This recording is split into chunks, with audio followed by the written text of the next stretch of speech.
Hot oil splashed onto old Zhang, instantly turning him into fried squid.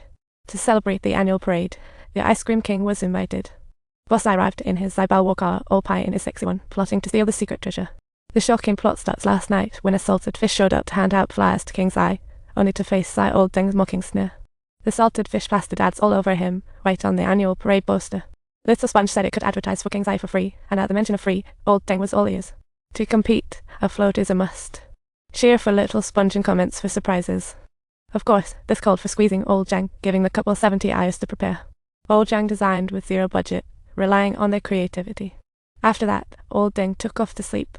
Old Zhang, of course, wasn't thrilled, and sketched a quick doodle for his darling Little Sponge, letting her handle everything. Talk about old Zhang's relentless gazing at the useless junk in the bin. Little Sponge had a light bulb moment, and worked through a sleepless night to brainstorm. Old Zhang jolted awake from his dream, as Little Sponge eagerly teased him and showed off her masterpiece. Old Zhang's design lived up to the hype. He patched up the holes on King Xie's treasure, and the secret recipe turned out to be the real deal. Old Pie, hiding in the shadows, heard this and literally sprayed water twist. Totally unbelievable. On parade day, all the citizens of Bunkbuk showed up, and they especially invited the Ice Cream King, who is as goofy as a golden retriever. The goofy expression of the golden retriever caught everyone's attention as the parade got underway instantly.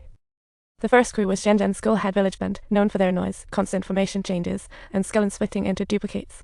Next was the Brain Dead Club, living up to their name fuller than beaten dogs. The Ice Cream King was enchanted. Meanwhile, old Pie was peeking nearby, his eyes practically popping out, while on the other side, the King Xie's war car was all set. Next up was the Jim Larry delegation, along with Teacher Puff and his student squad. And don't forget the Stone Wizard from our faction, giving the salted fish a hard time, with a long-absent Aquaman and Ocean Ranger making. They even had Fred's Celestial Horn battle car, and the grand finale was the XieBao war car. This war car was the crowd favorite. Wherever it went, it almost turned into fried fish chips.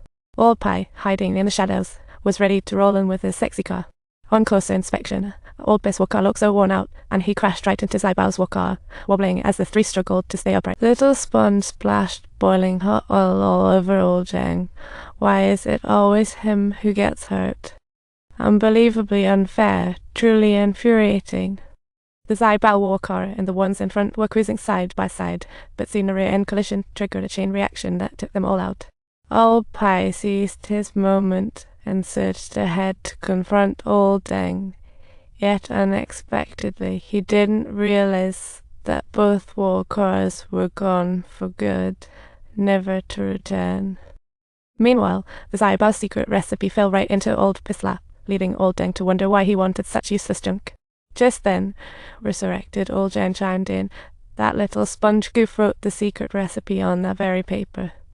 Old Zhang blew a fuse at the news, thinking old Pie was going to get the recipe, but out of nowhere, an oil truck came barreling through. Soon after, the matchstick vehicle roared in, igniting everything to ashes as old Pie watched the recipe vanish before his eyes. Don't forget,